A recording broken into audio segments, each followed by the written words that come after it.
Ja, da haben wir ja Glück, dass es hier mal so einen Stein gibt. Da hinten kannst du auf jeden Fall kein Wasser holen, alles Sumpf. Da hinten auch, alles Sumpf. Das ist schon ein Problem. Moin an Tag 5. Wir sind startklar, Zelt ist abgebaut, Rucksäcke sind gepackt, Wasser wurde gefiltert und jetzt geht's für uns dort erstmal den Berg hoch. Im besten Fall haben wir Glück und heute Morgen haben wir auch wieder so einen kleinen Tierpfad, dem wir folgen können. Das macht das Gehen hier nämlich deutlich einfacher. Wetter ist besser als gestern, kalt ist es trotzdem, aber ich würde sagen, wir packen es, oder? Auf in den Tag. Ah ja, guck mal hier. Wir gehen einfach hier unten durch. Hier ist es, glaube ich, nicht feucht. Dann Da. gehen wir Ja. hier kurz diese kleine Mini-Bridge auf den Hügelchen hier. Ah, okay. Und dann da hinten. Und dann da hinten auf den großen. Aha. In Hoffnung, dass dazwischen nicht noch ein feuchtes Tal liegt. Ah, okay. Das sieht ja gut aus. Ja gut, der See ist ja noch ein bisschen länger, ne? Der See ist ein bisschen länger. Geht noch ein Stück. Okay.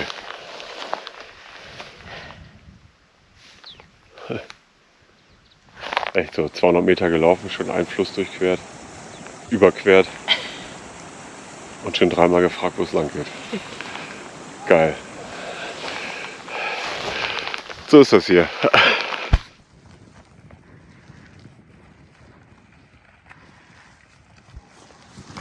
Wir haben das Ende des Sees erreicht. Geschlafen haben wir hier hinter dieser Ausbuchtung quasi. Da geht es ein bisschen rein, da haben wir hier geschlafen. Und diese Strecke jetzt aufgezeichnet 3,6 Kilometer. Also sagen wir mal ein bisschen mehr als 3 Kilometer Luftlinie. Dann wäre es bis zum Ende des Sees nochmal 3 Kilometer. Und dann geht hier dieses Tal rein, das wir gestern rausgekommen sind. Und wenn man hier den letzten Punkt nimmt, dann müssten das schätzungsweise 10 Kilometer sein. So weit kannst du hier gucken. Und das ist etwas, was wir die ganze Zeit schon spüren. Alles ist weit weg. Alles sieht man nah, aber es ist weit weg. Die Dimensionen hier sind einfach andere. So, fast 2 Stunden unterwegs, 4,3 Kilometer geschafft. Wir kommen gerade von da hinten und jetzt gibt es hier mal einen kleinen Snack. Wir haben uns nämlich pro Person pro Tag so ein Tütchen voll gemacht mit allerlei Trockenobst, Riegeln, Nüssen und haben die uns dann vorportioniert. Das heißt, jeder hat seine 11 Tütchen und die werden dann jeden Tag gebraucht und zwischendurch gefuttert, damit wir auch gestärkt bleiben und den Weg immer finden und auch gut schaffen. Finden wäre gut. Finden wir gut. Den nicht vorhandenen. Zum Thema Finden. Ja. Also Ja. Plan ist jetzt hier irgendwie Bergflanke entlang und dann hinten ums Eck. Genau.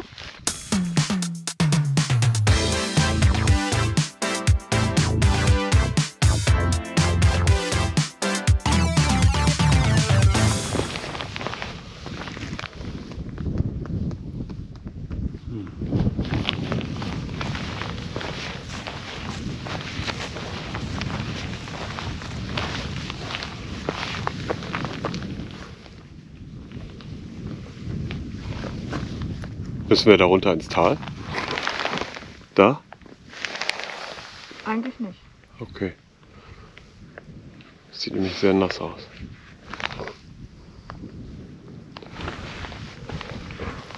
Nee, ich denke mal, das Tal ist, glaube ich, das hier, 230, das ist sehr tief.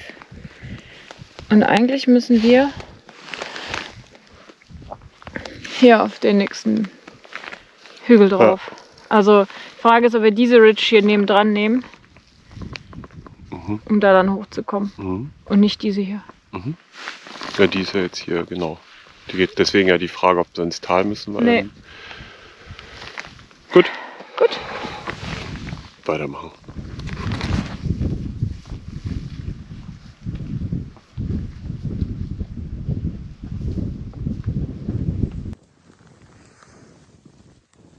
Für uns geht es jetzt hier rüber. Hier haben wir so einen kleinen Bachlauf. Der zieht sich hier auch bis da ganz hinten hin. Und diese ganze Area bedeutet jetzt für uns sehr wahrscheinlich nasse Füße. Weil gerade so trocken wie jetzt waren sie in den letzten 3 Tagen nicht. Vielleicht haben wir Glück.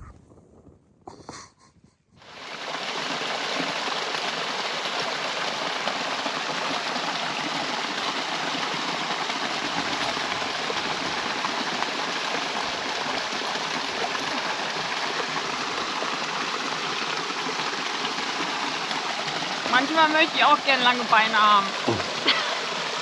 Da wäre das einfacher.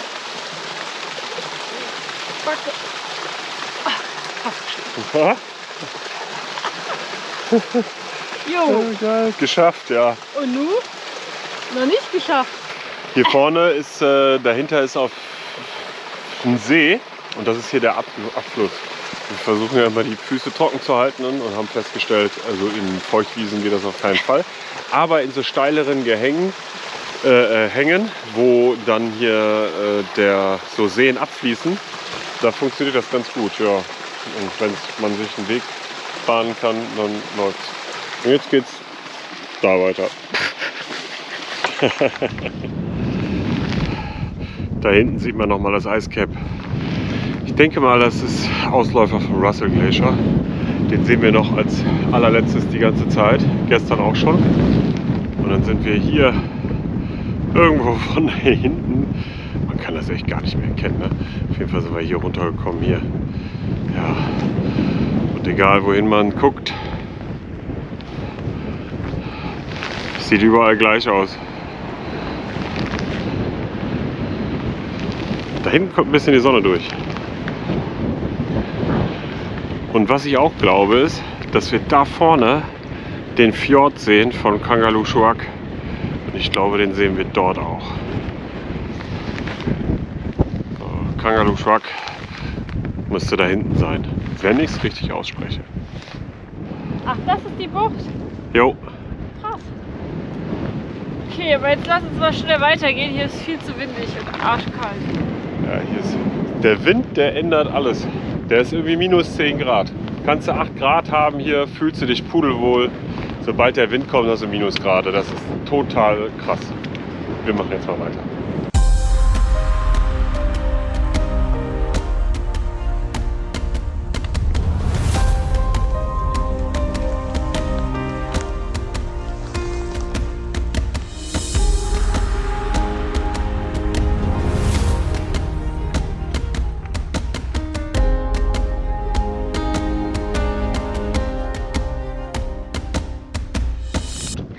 Wo geht's jetzt lang? Kleine Kartenkunde für Anfänger. Ja, also wir sind da, folgen der blauen Linie. Ah, ja. Und der große See da. Der große See ist dieser. Ja. Und wir laufen jetzt hier gerade quasi zwischen den Seen entlang. Ich weiß auch gar nicht, ob man das kann man bestimmt auf der Kamera auch sehen. Hier zwischen diesen ganzen Seen entlang. Genau, aber wir sehen hier locker 1, 2, 3, 4, 5, 6, 7, 8, 9, 10, 11, 12, 13, 14, 15. Also so, das sind über 20 Seen, die wir hier sehen. Hä? Der hat ja auch, ne? Wahnsinn. Krass. Okay, Echt irre. da geht's lang.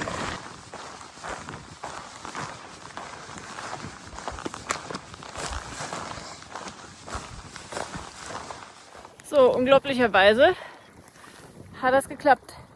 Geil. Der Vorteil war, da drüben auf der Seite am Ufer entlang war es so buschig, dass wir da gut lang konnten. Und hier war letztendlich der Übergang kleiner als gedacht. Und es ist wie immer, ist man erstmal näher dran, dann ist das Problem kleiner, als wenn man es sich von der Ferne anguckt. Schritt für Schritt immer erst ran und dann weiter gucken. So hangeln wir uns hier ja auch den ganzen Tag schon vorwärts. Von Stein zu Stein, von Hügel zu Hügel. Und so klappt das.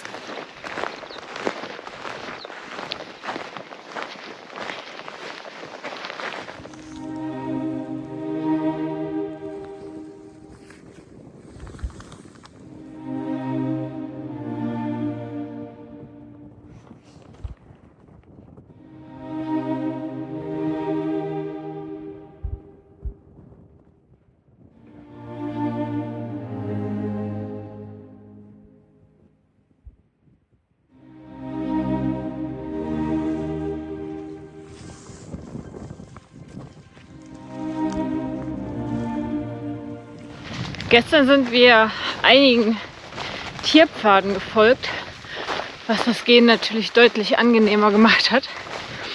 Und da war natürlich auch sehr viel Tierlosung zu finden.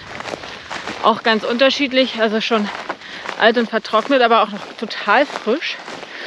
Und aber selbst hier, wo wir heute unterwegs sind, gibt es eigentlich gar keine Tierpfade, aber trotzdem überall Losung.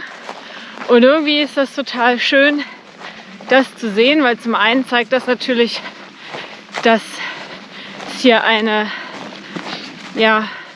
gute Population gibt an Tieren.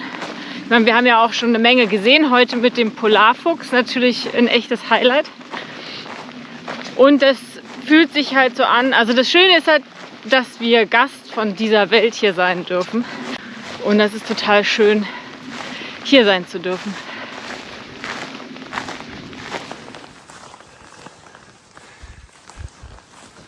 So, wo gehen wir lang? Was ist der Plan? Geradeaus, ne? Irgendwie immer geradeaus. Geradeaus ist ungefähr so. Ja. Dann würde ich doch sagen, hier den niedrigsten Punkt Genau. und dann links an dem Ding da hinten vorbei. Genau, auf der Rückseite müsste auch ein See sein. Okay, und dann gehen wir weiter. Ja, genau. Wie immer. Wie immer. Perfekt.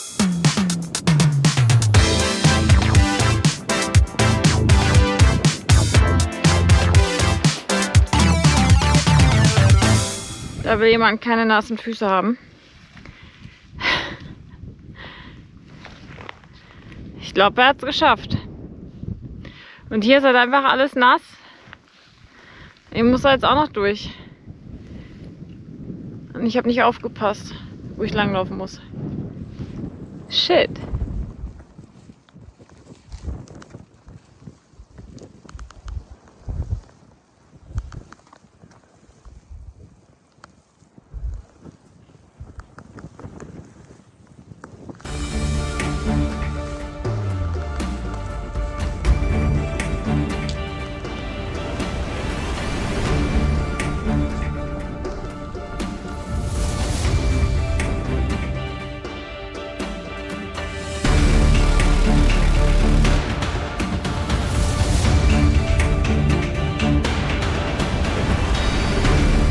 Es ist das Unglaubliche passiert. Die Schuhe trocknen. Das Helle ist schon trocken. Geil. Mal gucken, wie lange es hält. Schauen wir mal, wie viele Feuchtgebiete wir hier durchqueren müssen. Weil wir müssen nämlich einfach dort oben auf die Ridge. Jupp.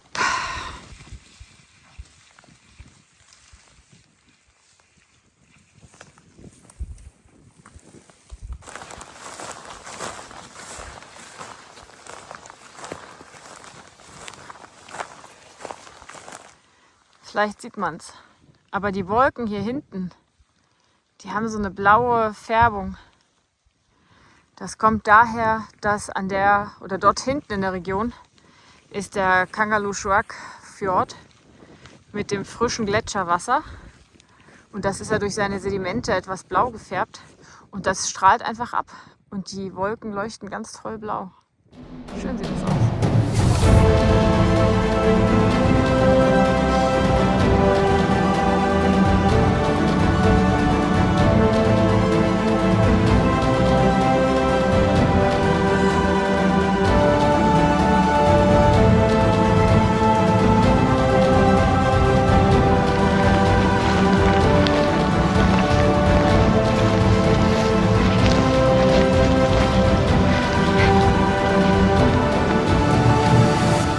Da ist er tatsächlich, der Arctic Circle Trail. Nach 3 Tagen Off-Trail haben wir es endlich geschafft. Wie geil! Check. Oh, krass. Ja, das ist jetzt geil. Jetzt gibt es einen Weg. Das heißt, es wird ein bisschen einfacher. 3 Tage Off-Trail ist schon eine Ansage. Ja, müssen wir das ist auf jeden mal. Fall eine Ansage in Grönland, ja. Ja.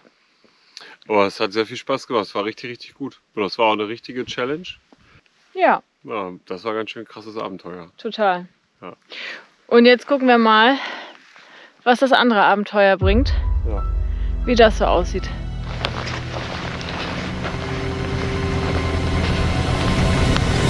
Also das war's jetzt mit den trockenen Füßen. Wir sind gerade 50 Meter durchs Feuchtgebiet. Und es ist einfach nasser als je zuvor. So nass war es jetzt, nasser war es die anderen Tage niemals. Ja, weil wir immer drum rumgehen konnten. Das fuckt ab.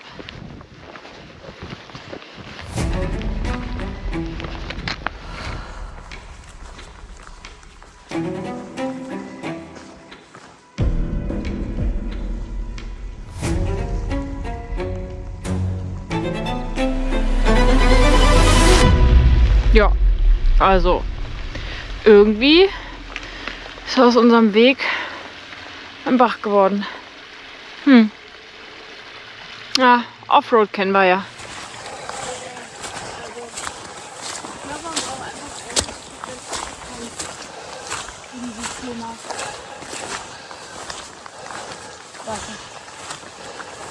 Puh, what a day. Es ist mittlerweile 23 Uhr. Nee, gar nicht wahr, 24 Uhr. Wir kochen gerade noch unser zweites Essen, liegen aber schon im Schlafsack, um uns aufzuwärmen. Und ja, der Tag hat nochmal eine verrückte Wendung genommen, nachdem wir dann gegen 6:30 den ACT erreicht haben. Dann ging es nämlich irgendwie so ein bisschen holprig zur Sache.